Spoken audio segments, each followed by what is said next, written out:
ये है धार न्यूज। धार जिले के धामनोद नगर के सभी वार्डों में बढ़ते मच्छरों के प्रकोप के बावजूद कई बार शिकायतें करने पर भी नगर अध्यक्ष और नगर पालिका अधिकारी ने वार्डों में मच्छर मार दवाई का छिड़काव नहीं कराया। लाखों रुपए की दवाइयां पड़े पड़े एक्सपायर यानी गुणवत्ताहीन हो गयी, परंतु नगर पालिका अधिकारी और अध्यक्ष के कानों पर जूं तक नहीं रेंगी। ये सारे आरोप नगर के कुछ पार्षदों रवि वर्मा, राजू वर्मा, गुड्डू भार्गव, ममता वर्मा, सतीश चौधरी, महेश पटेल, मुकेश जोशी आदि ने लगाए हैं। दरअसल बुधवार को पुरानी नगर परिषद भवन पर पार्षदों ने मीडिया के सामने प्रेस वार्ता कर पुराने भवन में एक कमरे में रखी मच्छर मार दवाइयों का जखीरा भी बताया, जो अब एक्सपायर यानी गुणवत्ताहीन हो चुका है, जिसकी कीमत कोई 1000-2000 नहीं बल्कि लाखों रुपए में है। उन्होंने ये भी बताया कि इन दवाइयों के बिल भी बेधड़क और आनन फानन में पास कर दिए गए, परंतु वार्डों में छिड़काव नहीं कराया गया। दवाइयों के आने के बाद से ही वार्ड पार्षदों द्वारा इन दवाइयों के छिड़काव को लेकर नगर अध्यक्ष सहित नगर पालिका अधिकारी ने कई बार निवेदन, आग्रह, अनुनय किया, मगर उनके कानों पर जूं तक नहीं रेंगती नजर आई। आखिरकार पड़े पड़े दवाइयां गुणवत्ताहीन हो गयी। नगर पालिका अधिकारी और नगर अध्यक्ष की लापरवाही के चलते नगर परिषद के लाखों रुपए बर्बाद हो गए। अगर दवाइयों का छिड़काव नगर के वार्डों में नहीं करना था तो इन दवाइयों को खरीदा ही क्यों गया? आखिर लाखों रुपए नगर के बर्बाद करने में इनकी क्या मंशा थी, ये तो संपूर्ण जांच ही बता सकती है। नगर में आज भी कई कार्य अधूरे पड़े हैं, जिन्हें पूरा करने के लिए अध्यक्ष और अधिकारी हमेशा फंड नहीं होने की दुहाई देते रहते हैं।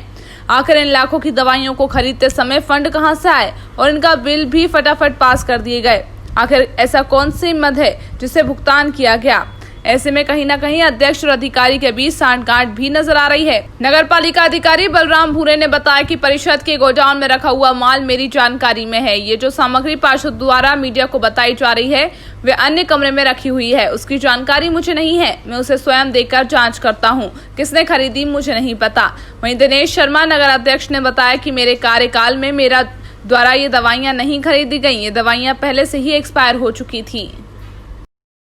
ये हम लोग यहाँ पे आए थे, ये जो दवाई है, ये आप देख रहे हैं दवाई और ये बॉटल, ये काफ़ी मात्रा में यहाँ पर गोडाउन में भरी पड़ी हुई है, जो बहुत समय से रखी हुई है। वो ये सब दवाइयाँ एक्सपायर हो गई हैं। इन दवाइयों का जनहित में उपयोग किया जाना था, जो नहीं किया गया। हम पार्षदों ने कई बार बोला भी है कि दवाई छिड़काव कीजिए, मगर हमारी नहीं सुनते हैं और हमको दवाई नहीं देते हैं। और इस सामने आप जो देख रहे हो, आप यहाँ पर भी कई महंगे ड्रम 80,000 90,000 की कीमत के पड़े हुए हैं, वो भी एक्सपायर हो चुके हैं। ये एक जांच का विषय भी है कि क्यों इन दवाओं को एक्सपायर किया गया है और क्यों नहीं इनका जनहित में उपयोग किया गया है।